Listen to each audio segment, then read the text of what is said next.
okay. I was gonna come out and be like, oh my gosh, I'm sorry. I thought I got the sexy prescription because, but then sexy prescription for my glasses. But I can't. I wanted to be like, oh, sexy prescription because this audience is I must have got the sexy prescription because this crowd is so sexy. Anyway, but I felt really tacky saying it, so I'm glad I didn't start with that. Could you imagine? It would be a different night. Anyway, isn't this nice? You guys seem like a really nice crowd of people. How do you feel about yourselves? My name's Katie. Thanks a lot for listening to me talk.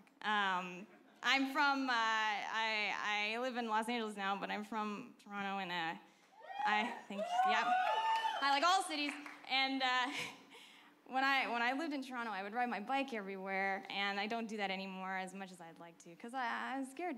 Anyway, but when I ride my bike in Toronto, I'd ride past things, which I did. On one occasion, I rode past a couple, and they were on a sidewalk, and a man was standing there, and he had a bicycle with him, and the woman was standing with him, and she had her hand on her hip like this. And when I rode past, I heard the woman say to him, yeah, definitely, yeah, definitely, yeah, with her hand on her hip like this. And then I rode off, so I don't know what they were talking about, because that's all I heard. True story.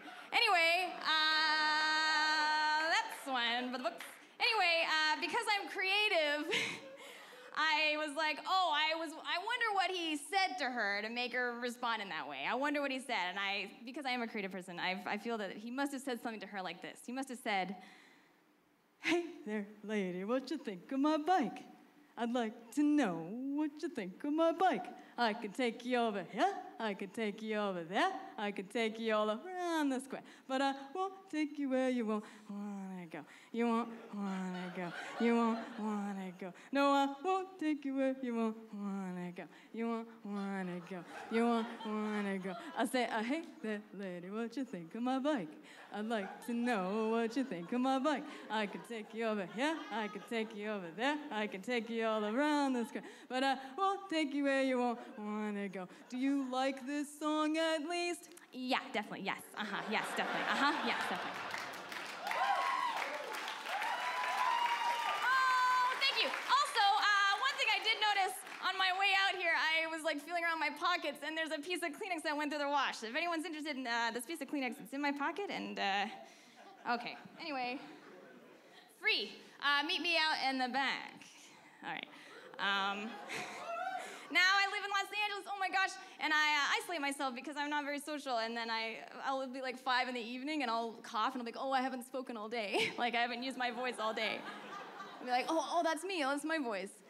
And I'll just be like, walking around, like, feeling sorry for myself, like, I don't know anybody, I don't hang out with anybody. Should make an effort to make more friends. And then like, without even thinking, I'll just like reach up and grab a leaf. I'll draw a face on the leaf. I'll put the leaf in my pocket. I'll be like, I know that guy. I know that guy, at least old leaf face in me. We're tight. I'll go to the movies, and I'll be like, oh, sorry, I have a leaf here as well. This is my friend, so 2, please. Oh, I ripped it. Oh, okay, so 3. Oh, I have so many friends. Oh, no, it's okay. Oh, no, it's okay. I have friends. I have one friend. Not real, but I like to talk to her. No, I have friends. We're all friends, right? Since we're all friends. Oh, look I keep tucking in this little thing. There's a button on the sleeve that you're supposed to put the thing, and I was like, oh, I'll just tuck it in. But then now it keeps flopping out. I'm like, oh my gosh. Okay, anyway. Okay, because we're all friends, I want to do this fun exercise.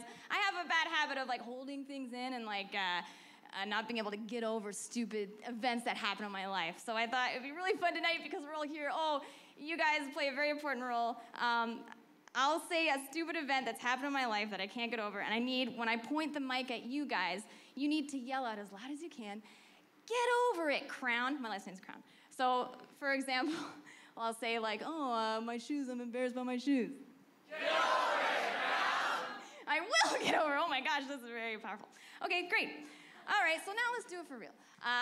So this one occasion, I'm waiting in line to get a coffee, and I'm waiting for a long time, then it comes to my turn, and then I realize, I'm like, oh wait, what do I want again? I forget, oh no, and then I have to let other people go ahead, and I feel like really dumb, and... Get over it, Crown! I will get over sorry. Just like my family's gonna watch this. Anyway, okay, so another occasion, I'm sitting there I'm getting on the bus, and there's a woman sitting there, and she has her legs crossed, and they're kind of sticking out in the aisle. So I trip over her feet. And then I'm like, oh no, I feel so dumb. I'm like, oh, I'm sorry. And she's like, no, I'm sorry. And I'm like, no, haha, no, I'm sorry. And it was this whole back and forth. I'm like, I could have just said it once and sat down. Get over it, I will get over it. Not a big deal. Great. Okay, one more. There was one occasion. I was working out at the YMCA, as one is wont to do. And the whole time I was working out, there was a man staring at me the whole time. Everywhere I looked, I would see this man in my line of vision, and he would just look at me like breathing heavily and staring at me. And I was like, oh, well, whatever. Just whatever. And then I go downstairs, I change, everything's fine. I'm alone in the change room. I'm the only one there, and the man is in there when I come out, and I'm like, oh, sorry, the men's change room is across the hall. This is the women's change room. And he's like just staring at me the whole time, like, and I'm like, oh, okay, sorry, maybe you don't understand English. Across the hall, there is a change, and he's just staring at me.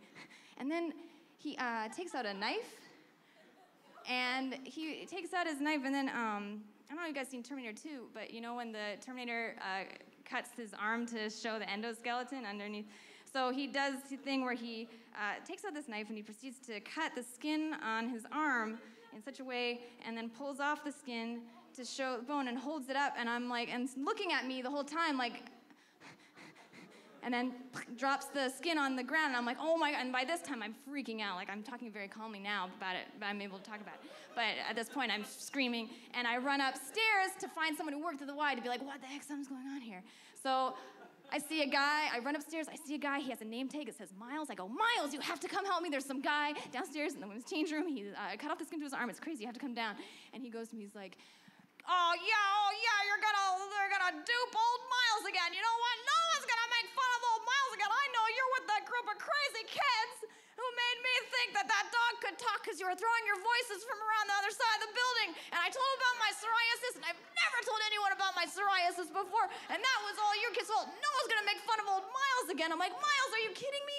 No, I don't know who you're talking about. I'm telling you, there's a guy downstairs, he cut off skin to his arm, and there's blood everywhere. I don't know, it's crazy, you have to come down, you have to call for help. He's like, oh yeah, don't try to make a fool of me, old Miles over here. No one's gonna make fun of Miles again. I'm like, Miles, please, you have to come down. He's like, okay, fine, I'll come down. But if I come down and you're joking, I'm gonna take your membership card. I'm gonna take your membership card, and I'm gonna draw a mustache on it.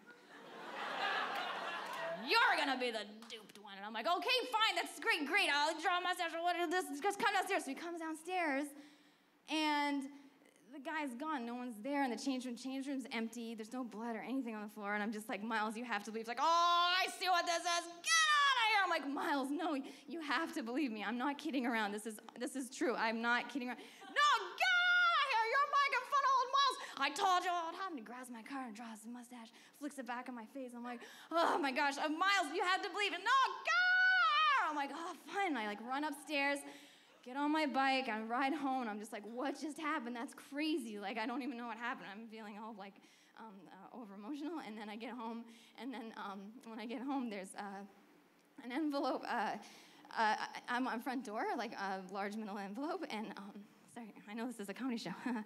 Okay. There's an envelope on my front door, and it has blood on it, and I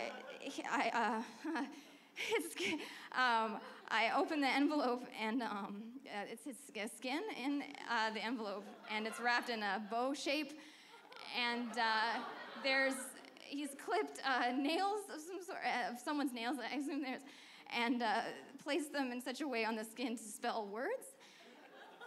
Sorry. And I read it, it said, oh, great workout, see you next week. I will get over it, I can't believe it.